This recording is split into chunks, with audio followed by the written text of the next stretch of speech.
Well, hey there, folks. Welcome, Simeon here. Welcome back to my YouTube channel live. Thanks for joining me here. Hi, Renee. How's it going? Nice to have you in the room. So we've got a special show for you right now because I've been attending some Bigfoot events. The first one was the Oakridge Sasquatch Summer Festival a couple days ago. And now I'm here in the Blue Mountains, in Oregon and Washington, and we've got some special guests behind us that are going to join us in a moment to share some of the experiences that they've had around here.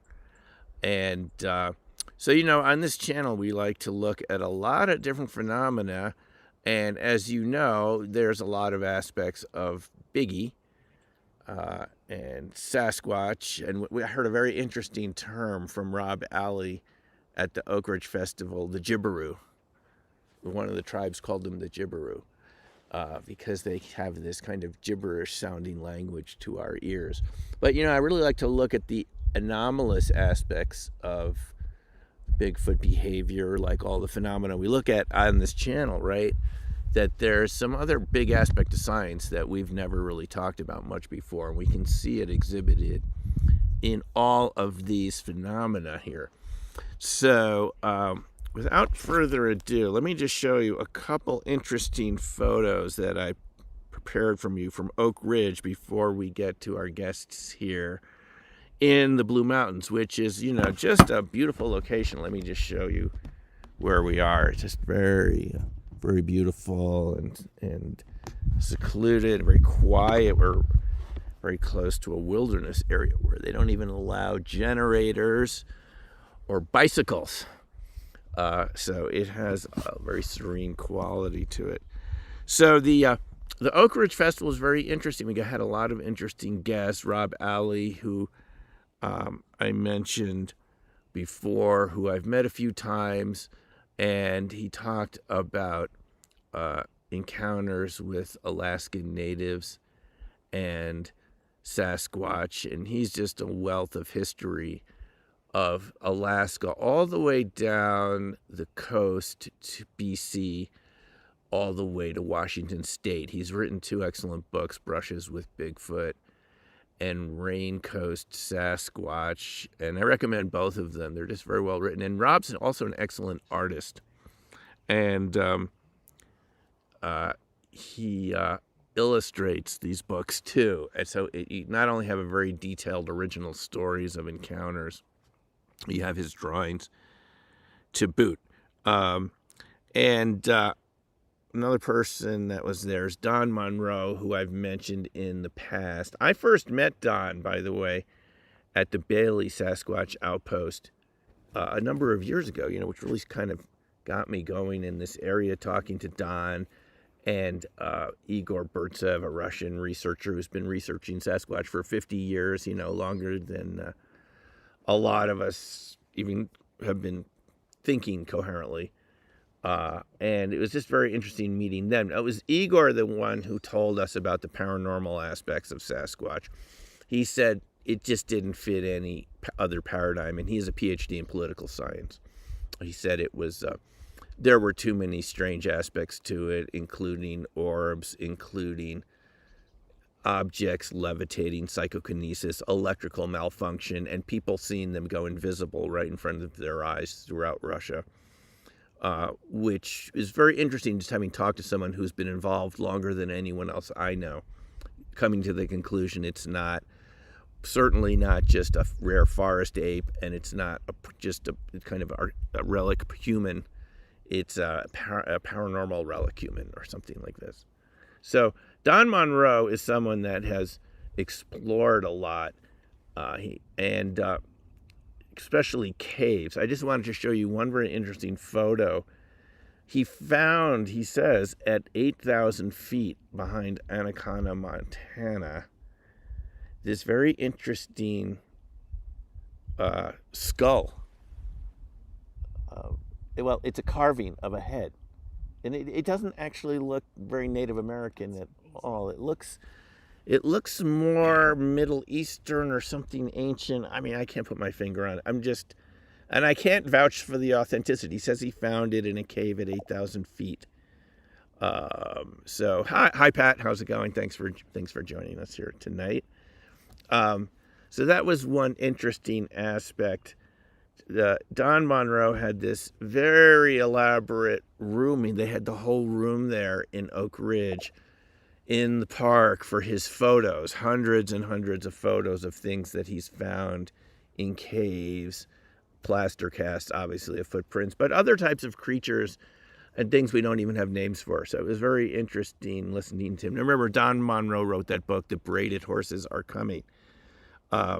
We had M.K. Davis do a very detailed analysis of the Patterson-Gimlin film on a very huge screen. Oh, hey, Corky. Nice to see you again. Thanks for joining us. Welcome back. M.K. Davis, there was a huge inflatable screen in the park. We got to see the Patterson-Gimlin film, as you all know, the film from 1967, filmed by Patterson and Gimlin in Bluff Creek, right?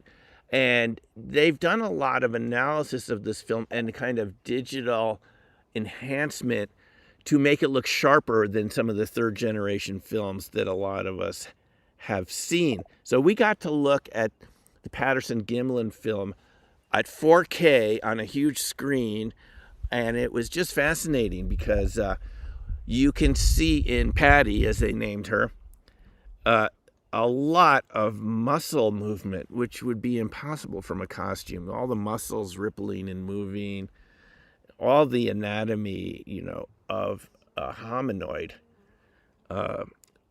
in motion. And another fascinating thing was they superimposed somebody who was 6'4" wearing boots in her tracks, walking there a few years later when it still looked the same. Now it's changed over decades, but they had someone in the 70s walk there, and he was a lot shorter than Patty. So she had to be at least 7 feet tall because they walked right down that path, and you could see where this guy was at 6'4", and she was a lot taller. So that was really fascinating.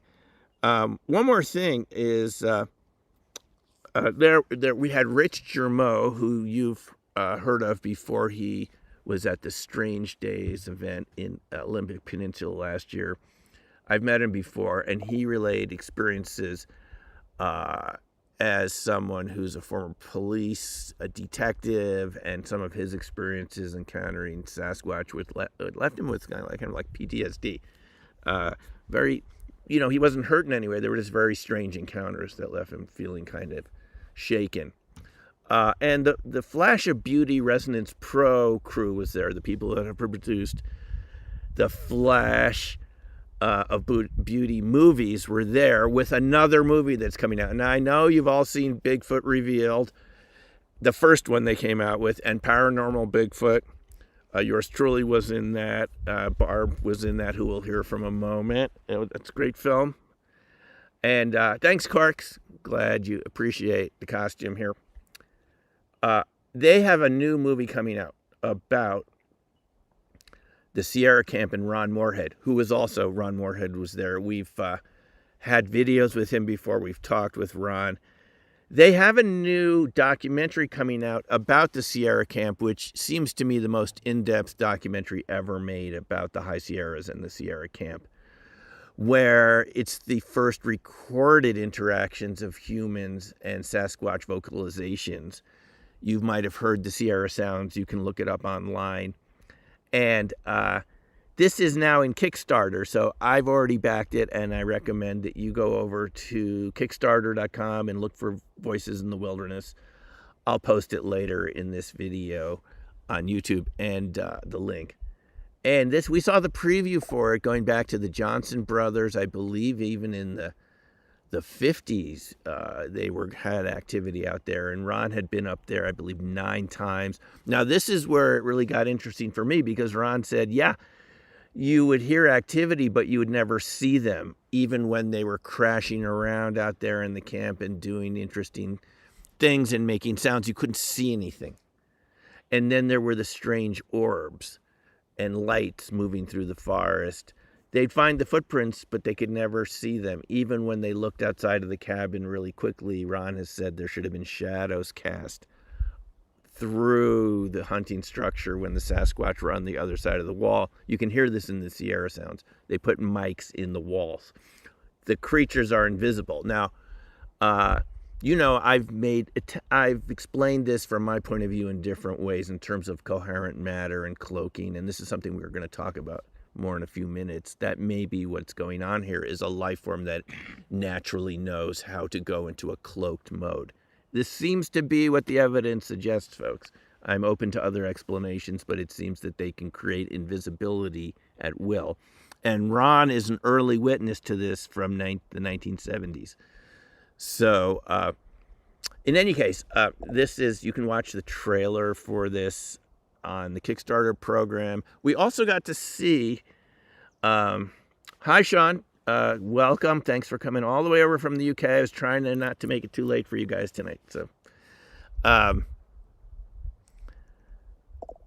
yes, Corks, that's Barb Shoop in the background, and we're going to hear from her in momentarily. The best part is coming up right now.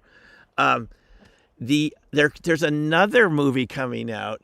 I think I'm actually going to be in the third one with about sound and coherent sound and ionic acoustic waves and the science behind directed sound that Bob Greenyer has called like a Sazer, equivalent of a laser with sound, the way Sasquatch can really seem to focus sound.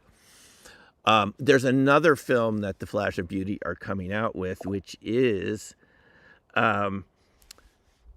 about Native American indigenous peoples' contact with Sasquatch. You know, they always said these people, as they call them, the ancient peoples, were here before they got here, coming over the Bering Straits, 15,000 years ago. The Sasquatch were already here in these, throughout North America. And they have, hundreds and hundreds of names for Sasquatch. Well, we got to see a clip with Fred Roll, a native from, Athabascan native, I believe, from Alaska, about his, admittedly scary encounter with the Sasquatch with his cousin and uncle.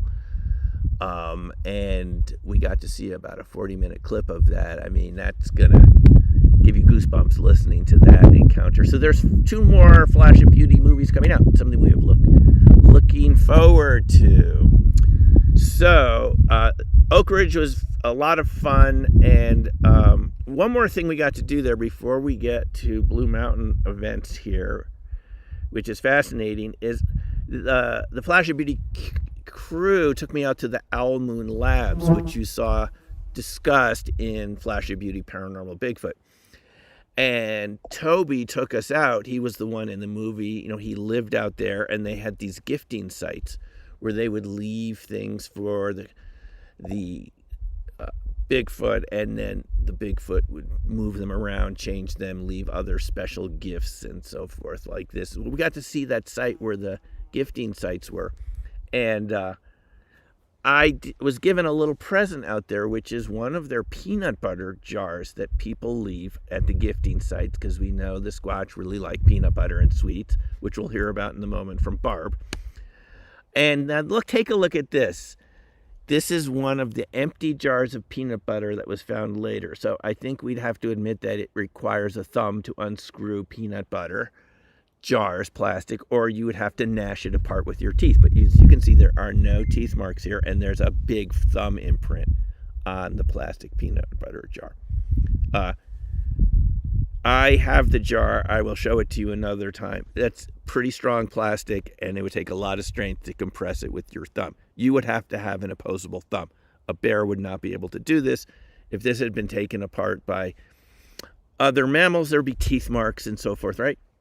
So this is physical evidence of something happening there. And one more thing about Oakridge. There's a very excellent museum there run by Priscilla and her husband, Steve, the organizers of the conference. It's an excellent museum, and it has a lot of artifacts and memorabilia from different researchers, including Peter Byrne. But especially fascinating were the knee prints that Toby cast from the Owl Moon Labs area near Cottage Grove, Oregon. Now, Tobe and his friend nearby, Daryl, made their own knee prints to show us the comparison, which look like ordinary knee prints of a human. These knee prints are huge, folks, huge. And to see that in person, I'll show you them another time. They're at the museum. The actual cast of the knee prints they found on the bank beside the road. These are massive knee prints. They took it to a specialist in human anatomy who said these are human, but they're just huge. And there were some hair samples there which they had tested, which came back unidentified. So again, to me, that is more physical evidence.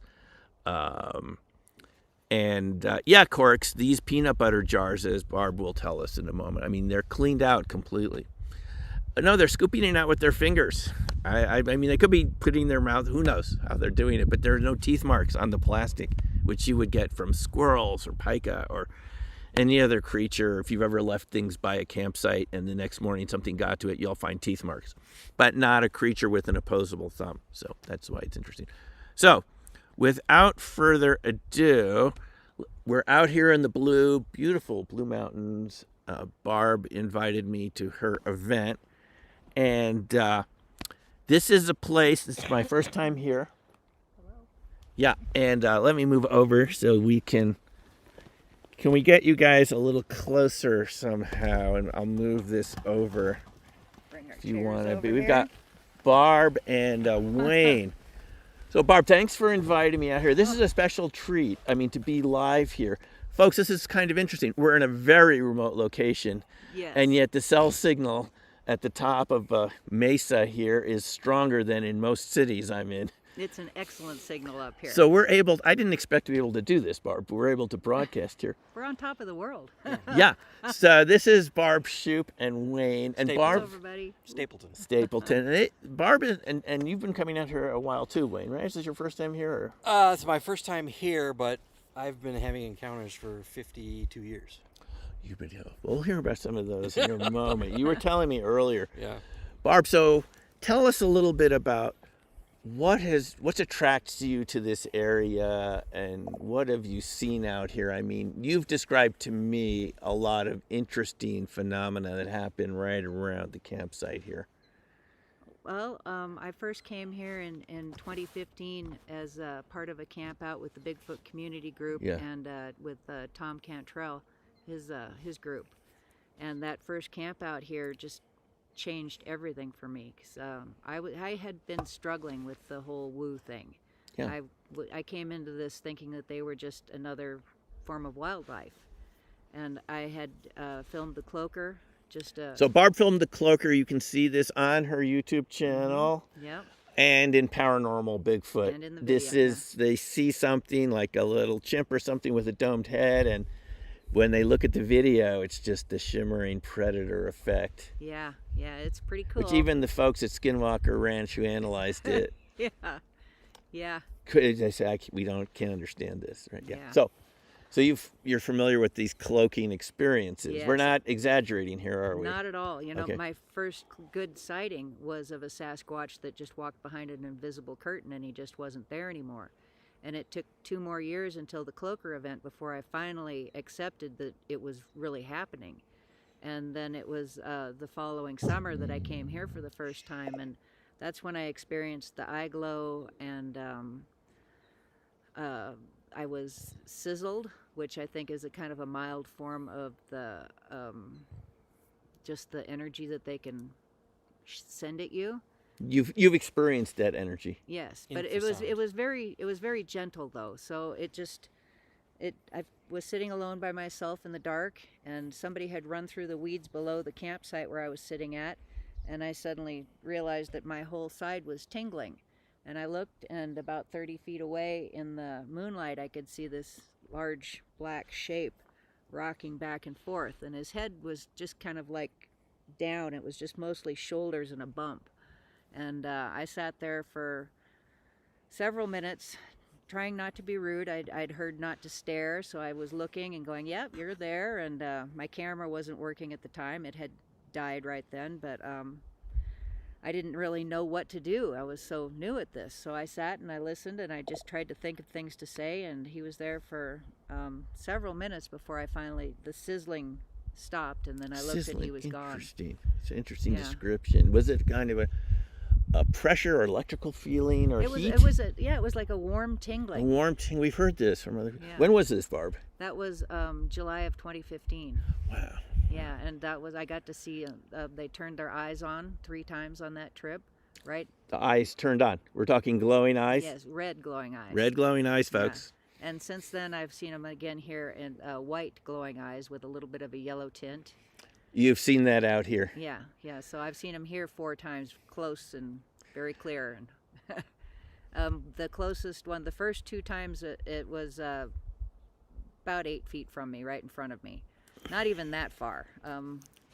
I had 2 friends that were standing in front of me, and we were getting ready to go on a night walk, and I could clearly see them. There was, moonlight and firelight and lanterns. I could clearly see them. And right behind them, my friend, right over her shoulder, the eyes turned on and looked at me. And then looked at me and just red almond-shaped eyes, and then turned off. And then it happened again a couple of nights later, doing exactly the same thing in the same place, standing there getting ready to go for our night walk. And we should say something about Tom. Tom is from the west side of Washington, but he would come out here Yeah. He's a logger, and he came out here and had his own encounters, right? Yeah, People are familiar with him. I've met him up several times. Yeah, this is how we learned about this place, is through him. Oh, you learned about it through Tom. Tom's mentor is basically this tribe. Yes, there's a tribe out here. And by the way, hi, Katie. Katie's done a lot of excellent research, Rocky Mountain research. And we'll see her in a few weeks at the Snippy event in southern Colorado. So, very interesting, Barb. So you were telling me also about other types of eye glow that you've seen here earlier today. Well, they just different sized heads, right? And eyes but you couldn't see a creature, but you would see the eyes turn on. Yeah, in the middle I could see my friends, I couldn't see a body or a face, just the eyes. And the smaller one, it was the almond shaped and they were red, but the bigger one, he was probably somewhere between 10 and 12 feet tall. Golf ball sized eyes? Tennis ball. Tennis ball. Okay, so folks, we're talking. Yeah. This is not for the tennis ball sized eyes, foot apart, Yeah. up 12 feet up. Yeah, close to that. Clearly eyes, Clearly but you couldn't eyes. see anything else. You just saw eyes. Just the eyes. Well, it was pitch black It's under pitch the trees. black under there the was no trees. light source there at all. Yeah. So, Other than the eyes. Other than the eyes. And I was on my way down to sit with the rest of the group. We would sit in a circle facing outward, looking for eye shine and sparkles and orbs. And I realized one of my friends hadn't joined our group down there, so I wanted to go tell her. So I went back up to the main camp and said, hey, we're doing this. But she was in a deep conversation with Tom, so I just left and went back down. And on the way back, I'm walking under the trees past where my tent is, and I looked over toward my tent, and that's where the big eyes were. And to this day, I regret that I didn't do better, but I looked at him and I said, I'm going to go sit with everybody down here and look for eye shine. And I just kept walking. And that was... We can have different reactions in new situations like that. We don't need unpredictable. Yeah, so So that's fast. So there's another aspect of this you were talking about earlier today, which was the rock throwing. Yes. Should I play the little 59-second clip and then you can comment on it? Sure, yeah. Okay, let me... Shh. Yeah, sure, it's okay.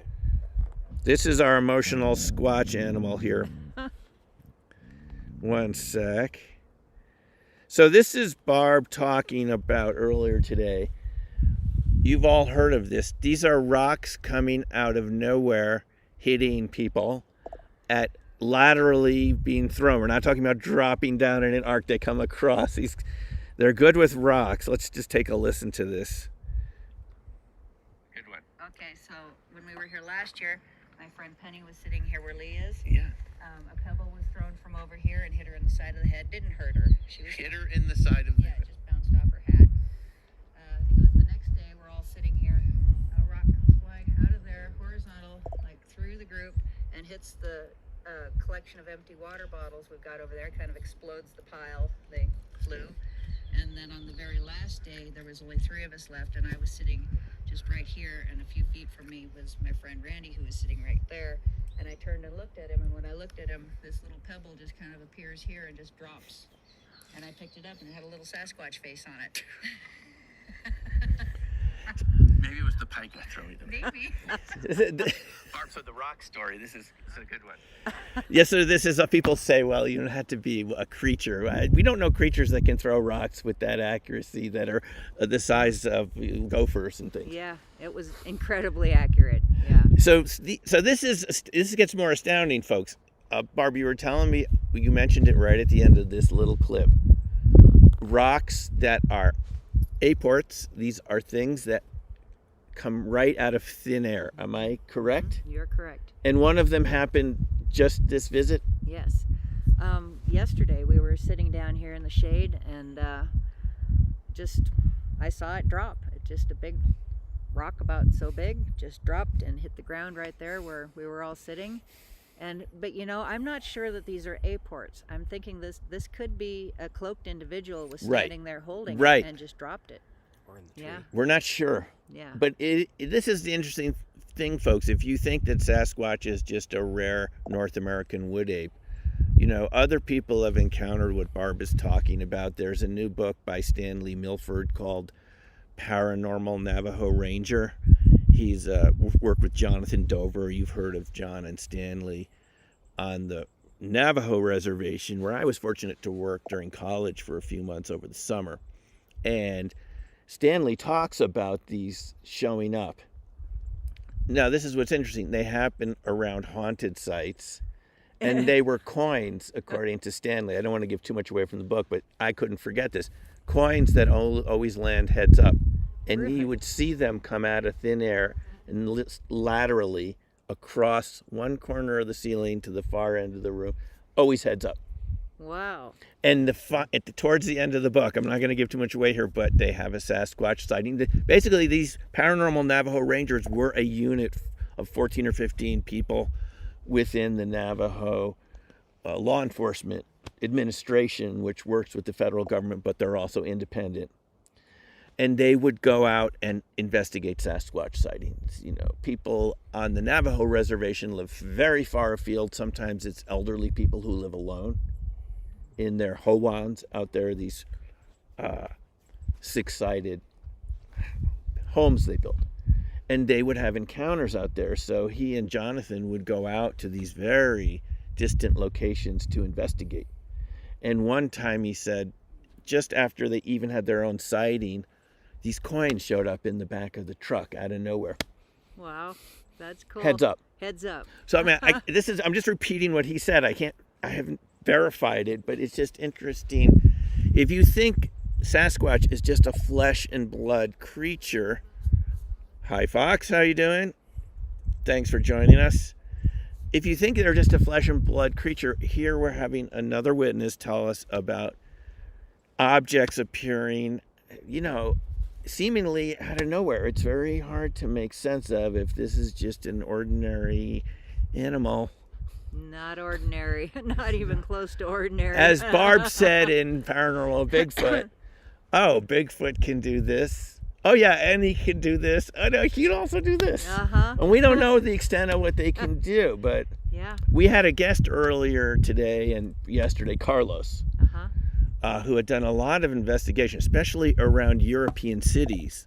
Who would have thought it, where the Sasquatch, you can see the tree structures, things that look very squatchy, right out on the outskirts of Vienna and other cities there. And, you know, he was telling us that, you know, we don't really know exactly what they're capable of doing, right? No, we don't. No. You know, all we can go by is what we experience. You know, we can take our experiences, the experiences of other people, put it together, try to make sense of it. But even then, it's just puzzle pieces. We are so far from a full picture. So far from a full picture. Yeah.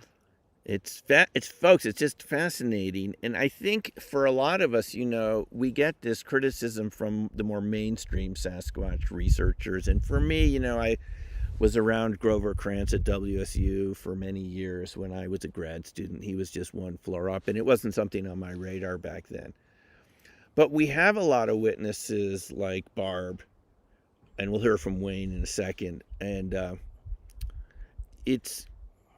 there's more and more evidence that this is happening. Now, whether science can deal with it, it's sort of tough luck. It's what people experience. It's what the witnesses say they're experiencing. And you're not allowed to edit it out or delete it because it doesn't fit your little paradigm-y thingy. Yeah. Doesn't fit your paradigm-y thingy. That's not science, folks. You got to go with what... Yeah. And I think it's interesting that what Barb's talking about here, the glowing eyes, the rock throwing, we're going to hear about their predilection for honey buns in a sec. But it's consistent, folks. That's what we're looking for in science, is consistency. You get this from one witness to the next. Just do your research. You're going to see it's the same thing, the same strange thing over and over. But I mean, electromagnetism was strange 120 years ago. No one believed in radio waves. They thought it was some sort of fantasy. Yeah, well, they're invisible. Yeah, can't exist. And Barb, you were telling me about the honey bun incident. Okay. Now, this is fast. Can you tell us what do you do with honey buns, why honey buns, and what happens with the honey buns? Okay, so the whole honey bun thing started the year before last when Arla Collette Williams joined us here, and she brought 2 boxes. Well, we have a spot that's just out in the woods here where we take our offerings and we'd talk to the Sasquatch and say, these things are for you. So she took one of the boxes out. I showed her where to put it. And as we were walking away, I said, please bring the wrappers back. And so we would go up every other hour or so and check. And within a couple hours, it was gone. The box was gone. And it wasn't gone for very long. It was brought back. It had been ripped open in a way that you could see there was a thumb that went in on this side and fingers on this side. And then the box had been ripped open. And one of the honey buns had been taken out and eaten, supposedly I'm eaten. going to show your photo that Yeah. Barb so kindly sent me a little while ago. This is what it looks like for a thumb to go through a honey bun Yeah. box. So then they took out one of the honey buns, and the honey bun was gone, but the wrapper was stuffed back in the box. So they're putting the wrappers back in. Because she I asked. asked Because them you to. asked them. So this is very interesting. Barb asked them to put the wrapper. We don't want to litter the Yeah. campground. I didn't say put it back in the box. I just said bring it back. Bring it back. And the wrappers were back. And you showed me another box today where Yeah. another one had been, Well, it was a little more complicated, but Yeah. again, the wrapper, get this book, the wrappers are being put back into the honey bun box. I mean, bears normally don't no. do that with your honey. Yeah. No, well, so last year I brought a honey bun box and I put it out there and I did the same thing again and said bring the wrappers back, and they did the same thing again. They opened the box exactly the same way. The thumb was there, the fingers were there, ripped it open, and the wrapper was stuffed back into the box between two of the other honey buns. So I'm thinking they don't really like the honey buns. They're just kind of taking them to be polite because the honey buns kind of suck. Yeah. They're gross. Yeah, but So- they're being polite. If Yeah, they they liked are, them, they'd so- all be gone. Yeah. If they liked So- them, they'd all be gone. Exactly. You're right, Well, like so apples. I Yeah, thought yeah. I'd offer Exactly, something exactly. better this year, so I brought them little cherry fruit pies and the honey bun box because Yes. you have to have your control, right? Yes, and So- how do they like the cherry, the pies? Well, I put both boxes out there side by side, and the honey bun box was not touched. The cherry pie box disappeared, and when it came back, it hadn't been ripped open quite the same way, but it's not exactly the same shaped box either. So it was ripped open. It just didn't have the thumb and finger marks in it, and I found it with 3 wrappers on the ground beside it. Now, there had been some chewing from rodents, so I don't know how much of that was Sasquatch and how much was little critters. But I brought the box back and I left it on the picnic table in camp. And the next day I was thinking, okay, there's still 3 pies in this box with the 3 wrappers that I picked up. Mm-hmm. And I'm going to take those 3 pies out and I'm just going to give those to them because I just wanted them to have them, right? Yeah, yeah. So I went to pull out one of the 3 that were left, but there was actually only 2 in the box and 4 wrappers. So overnight they had come into camp and taken one out when it was on the picnic table And put the wrapper and back. put the wrapper back in the box. Sounds like an intelligence. So we could say that Yeah. 9 out of 10 Squatch prefer cherry pies to honey That's buns. easy to say that, yes. This is our that's- advertisement. Yeah. No, but I think, folks, this is incredible. Again, unless you want to argue that this is all some sort of hoax and someone in Barb's group is doing this, it's very hard to explain how a typical forest animal would be putting wrappers back. All right? I think you have to admit that. Yeah. And we have a lot of intelligent activity that, again, suggests to us that they're a type of human that's just way ahead of us on the paranormal spectrum. I mean, just has abilities that most of us don't think we have. Right. And can do a lot of things that it seems like we forgot how to do if they're the original humans or something like that. We don't know the full story, but it's an aspect that science is very uncomfortable with. A lot of the Bigfoot community is uncomfortable with. They want to call it woo, but there's nothing woo about quantum mechanics. The last I checked, E equals mc squared, right? So energy equals mass times speed of light squared. This goes back 100 years. I don't think anyone's doubting this anymore. There's no woo around conversion of energy to mass. Those of us with Martin Fleischmann Memorial Project, decompression of matter, energy exchange, we've been talking about this. But, I mean, this is basic science at this point. I guess to some of the Squatch community, I'm not trying to put them down, because they've played their role in doing the research and getting it, establishing it. But, if you're going to call that woo, you're about 100 years out of date. Because back then, there were people criticizing Einstein for this. I came across in the library once, it was a book called 100 Scientists Prove Einstein Wrong. 1923. Oh. I don't think we remember Not that any of the old, though. names of those scientists. I think Einstein turned out to be right. Yeah. It's as late as 1995 they discovered the Bose-Einstein condensate at the NIST lab. I mean, it took 70 years after he predicted it with Bose, Satyendra Bose, that there was this wave-like type of matter, but it can take a while to prove these things. But it turned out, I think we agree that Einstein was right, and Bose-Einstein condensate, photoelectric effect. Astro. So this is not woo, but it might seem to woo the people that just aren't comfortable with the idea that matter and energy can transform. You know what it is, Barb? It happens in the laboratory. We're saying, okay, it's in the laboratory. It's in this little test tube.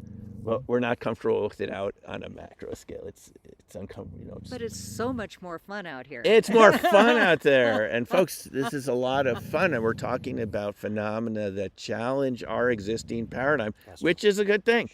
Because this happens every 100 years or so, and the paradigm changes. You know, Faraday, Maxwell, hello. So we want to get to Wayne here for a second. Before Okay. any other stories we want to talk about out here, there's so many. Barb was telling me a lot. Wayne, what got you interested in this topic? What are some of your experiences? Well, I didn't get interested in this topic. This topic got interested in me. Okay.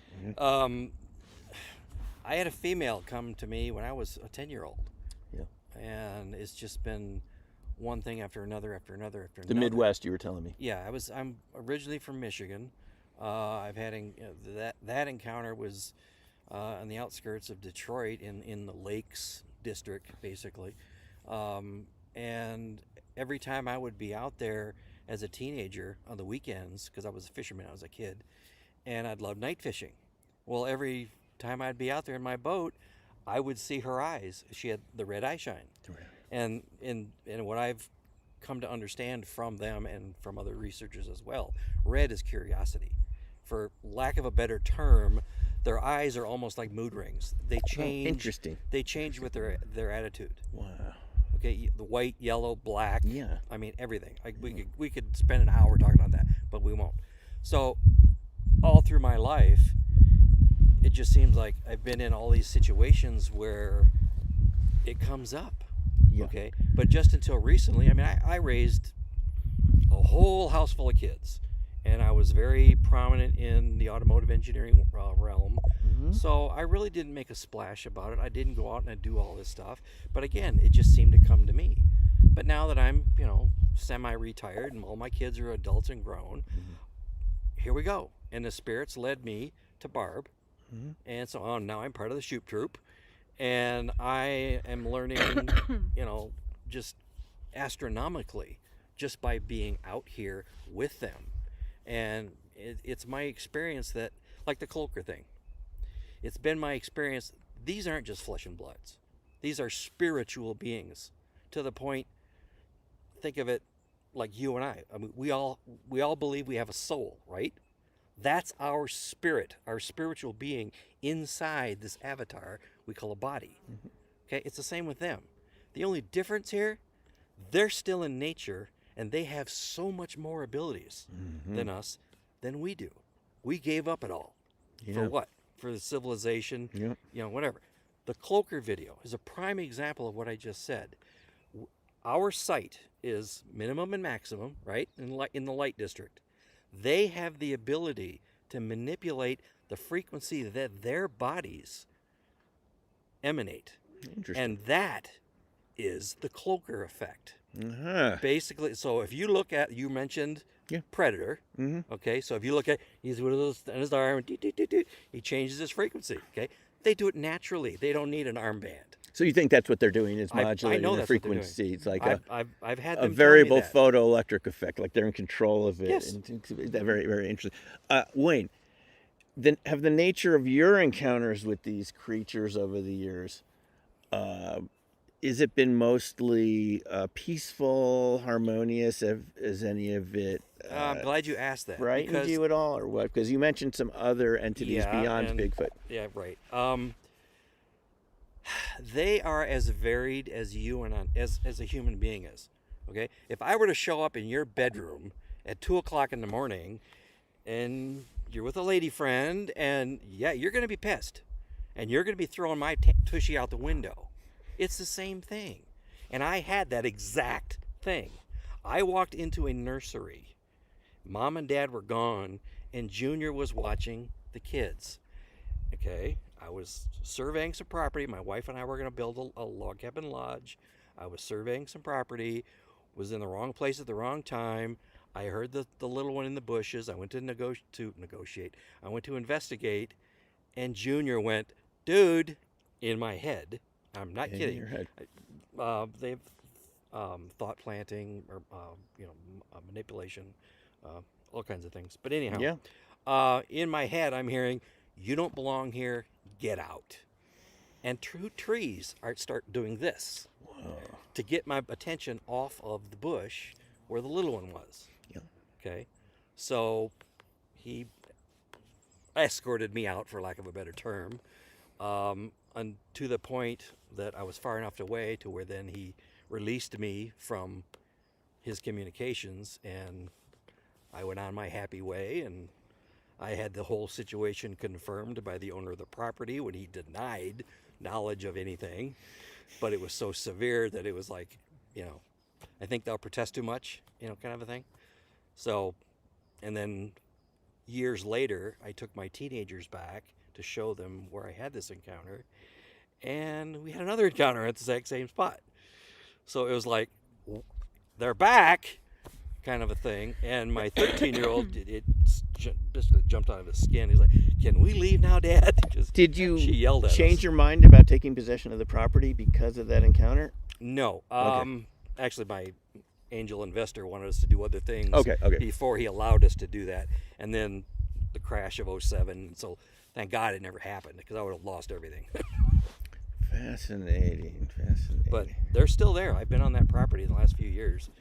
They're familiar with you now. Yeah. Yes, that's very interesting. And this is interesting, folks. The aspect is people build relationships with these Sasquatch. Absolutely. I'm sure Barb coming out here year after year in the Blue Mountain area, they probably know you by now, right? Would I you think say so. there? Yeah, this is my 10th season here. 10th season. I mean, yeah. Barb, you were talking also. Thanks for sharing that way. Anything else you want to share? Feel free. Another thought came to my mind. There are these little things you called space balls. Space balls. The little glowing. What did you call them? Yes. What did we call them? Ghost balls. Ghost ball. Okay, these Ghost are little balls. things. You pick them up and they go woo woo, or they make lights. Now, there was something strange happening last night that I observed. Yes. And as Barb explained to me, if you touch one of these little balls, I'll bring up a photo in a second. They sparkle LED lights for 10 seconds and turn off. There's no other mode. It's on or off. And yet last night, one of them during Carlos' talk, it's just going and going. And I was even wondering, is this one of these multi-mode little toys you could switch modes and have it on? Because, okay, it's interesting. It's on all the time. When we were at Strange Days, there was someone that put one in, off in a bush and left it on. And then someone said maybe it shouldn't be on so I thought of something like that. But this was just going and going. Yeah.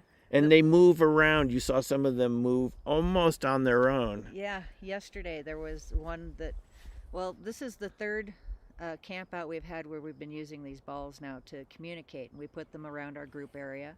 And we always put one on the fire, we build a wall of firewood next to the group site and set one on top of that. So when we're having a conversation, these balls will light up and go off in accordance to what we're talking about. It's as though they're putting in their own 2 cents, and it's like, oh yeah, I agree with that. The ball flashes. Okay, so I will have them all over camp, and it'll be like one night one will go off, and then that one will never go off again, and then the next night a different one will go off, and then that one will never go off again. And that's kind of how it was here until last night. So we had already had one of them on the wood pile that was going off a few nights before, but then it just died. It wouldn't turn on anymore. I'll show you. It's a very small little thing. Yeah. And it was moving around with no wind on its own. Well, that was midday yesterday. Midday. It's just going off the side. I mean. That would actually move the opposite direction of the wind. It went the opposite direction of the wind. Go figure. Well, it moved twice. It moved to the opposite side of the steps and the next step down, and then later on it moved to, it was on the ground on the opposite side of the steps. But the tech behind those balls, they're like the speaker boxes. Yeah. They react to, energy, spiritual energy. These are the same thing. So when something comes near it, it will light up. And then if it stays near it, it'll stay lit. It'll just keep going. And we saw that last night. Exactly. And I was thinking, wait a minute, what's going on here? Did they switch it to always on mode? You wouldn't do that with these. It would wear out the non-replaceable battery. Exactly. Well, what was really interesting about last night was as soon as he started his presentation, the ball started going off almost constantly. It would stop for a few seconds, but it would go way longer than the 10 seconds that it's supposed to. And there was another ball in camp behind us that also went off a few times. Well, midway through Carlos's presentation, he paused to take a little break. And at that point, the ball stopped. And when he came back, whoever had been on the other side of that wood pile that was activating the one that was right there had left, because that ball never went off again throughout the rest of his presentation. Right. So it was done. It's strange. And I saw this. Yeah, and I was just thinking it maybe they had burned out the battery or ruined it. I actually went over and picked it up and checked, and no, it went off and it stopped after 10 seconds. It's so a it was very still interesting idea. functioning the way it should. Corky's saying here these are like little EM interfaces that are very Exactly. Yeah, sensitive. she's right. It's correct, Corky. Thanks for that observation. Before we go, it's getting to be a little late. I'll just show you as the sun's going down what it looks like out there. Again, beautiful location. It's starting to get dark and colder here. Anyone have any questions before we go for the evening? Anything else either you want to mention? Barbara, I just want to ask you, we've talked about these different phenomena around here that you've shared. Thank you very much for sharing all that. Welcome. But you've actually had sightings here too, Oh, yes. right? Yes. Physical. We had a group sightings. sighting. He was just like 200 feet from us here about 5 years ago. The whole group was down here watching the sunset, and they turned around and it was like, there's a Sasquatch on the hill. And it was one of those experiences that was completely intentional. He stepped out from behind a tree, took a few steps, turned around, walked back, just to make sure everybody got a good look. So, Did you hear anything as he walked? I did not, but we went back the next day and did our best to recreate it. We put a person in that spot and figured out he was 12 feet tall, and the patch of grass where he was originally standing was mashed down. It was huge. Huge. You can see where the grass and so this is another very interesting paradox, folks, a very interesting contrast. Barb was telling me we've been talking about the sort of etheric aspects of the Squatch and the energetic aspects and the glowing eyes and the feelings they can project onto your body. But you told me earlier today of an experience where you actually heard one walk down and it was like clunk, clunk, clunk, clunk, and you mentioned it to someone, and then here they come back up, boom, boom. Yeah. Really not a deer. Not a deer. No, it's boom, boom, boom, boom. When the big ones run through, it shakes the ground. Yeah, it's massive. This was my first trip here. It was one of my friends had come from Colorado, and her husband had accompanied her just for the trip. He wasn't a Bigfooter. And the last night we were here, we were sitting at the fire, and I saw down at the other end of camp, just in the moonlight, a big black shoulder at the edge of the tree line, and then it went under the trees, boom, boom, boom, boom. And John, the guy that's sitting across from me, he turns around and he's like, that was a Sasquatch. And I'm like, yeah, it was. So he gets the stick and he's kicking all the coals together to get the fire going again. And then we got this little, circle of light, and I looked around and I said, this is all we can see now is this little circle of light. And he looked around and he kicked it all back apart again. About that time, boom, boom, boom, boom, back through camp the way it had come. And that was a life changer for him for sure. Yeah, definitely. So folks, you have to, we're coming to you live here. This is sort of the magic of modern technology, isn't it? It's pretty cool. And we have our eyes open. Anything could happen at any time. Yeah. Corky's mentioning ball lightning orbs. You've seen those out here. Barb was telling me seen them move through the trees right at the treetops. Yeah. I mean, last year you had the big one behind the I've got shed, right there behind where we have our firewood stacked. There, I got a purple orb on camera. Purple orb on camera. So, the modern name for these are mobile luminous objects, according to David Freiberger of DOE Slack. Okay. They have a name for these, and that includes Hessdalen lights, Marley Woods and all these. Okay. It's the whole family of phenomena. I mean, we Okay. don't know how they're different characteristics, but ball lightning, orbs, earth lights are all considered by open-minded scientists, I should say, physicists, of mobile luminous objects that seem to be related. Different ideas, different angles of electricity and magnetism compressed into form. They're intelligent. They're intelligent. More than They're us. intelligent. Far more than us. They do seem. This is so. Even for people like me that are sort of looking to simplify a little bit, you have to say they have an intelligence. They seem to follow people. Yeah. Now, the conventional explanation, folks, they're following a static gradient. But you talk to people that I've talked to these people. It was walking towards us, trundling through across slowly in our direction, And anyway, it's fascinating stuff. So anyway, thanks for your comments. Bigfoot Society. Emily, thanks for joining us. Sean Klotsky, thanks guys for joining us. It's been a lot of fun. Anything else anyone wants to add? Barb, how do people get in touch with you or you have your own YouTube channel, am I do, right? yep. What's it called? Just Barb Shoop just Google me. Barb Shoop. I'm on YouTube. I have a Facebook page where I've been enjoying making reels with some of my best videos. It's kind of a fun challenge to squeeze all the best stuff into a minute. So you can find some really good things there. And I've got a book coming out here shortly, The Unseen Audience, Walking with Sasquatch. You have a book coming out. The Yeah. Unseen Audience Walk. We'll have to be looking for that. Yeah, it's going to be pretty good. When should we look for that? Any day now. Any day. Unseen Audience Walking. I like it. Yeah. Fascinating. So you can go to Barb's YouTube channel. You can look for her book. And you also have your own live streams occasionally. You have a group. And Yeah, sometimes. Well, we usually keep the live streams just within the group. it's private. Okay. Yeah. Got it. We do have one question here before we go. This is a hard one to answer. The question was,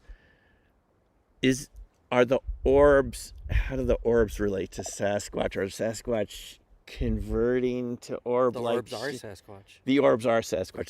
They can mold right into it. They can. We've heard this before, obviously, in Flash of Beauty, Paranormal Bigfoot, Harold and Cody at the end. You've seen the film. Yeah. If you haven't, you need to see this. Sometimes orbs are square. Turns into a square. And a glowing square sometimes those orbs can go into another creature. Can go into as bright as the sun, he said, and then it shoots off. Can go into. I've heard this early on from Colorado witnesses. The story we were talking about with the otter last night. Right, that was Rob Alley's story of the Sasquatch turning into apparently a river otter, according to they're the bigger ones. No, it was the river otter. Was it? Yep. Okay. Rob and I got into discussion about this. No, you don't argue with Rob. It's a river otter. Trust me, I know. This is a bunch of fishermen that don't even believe in this stuff, and they see it walking. What is that on the beach? Drum, drum, drum. A little mist goes by from the sea, and all of a sudden it's a river. Yeah. Well, we don't know, but that's what Rob said. Even in his book Brushes with Bigfoot, he said, this is one story. I'm kind of more in the solidity direction, but until that you story, have the encounter, you don't believe it. And he said that's one of them that was, suggested morphability, transmutation, transmutation quirks. She knows. Anyway. Well, folks, thanks a lot. I appreciate you watching, and thanks for joining us. It's a very special broadcast. And we'll see you around soon. Take care for now. All right. Bye. Bye-bye. Bye.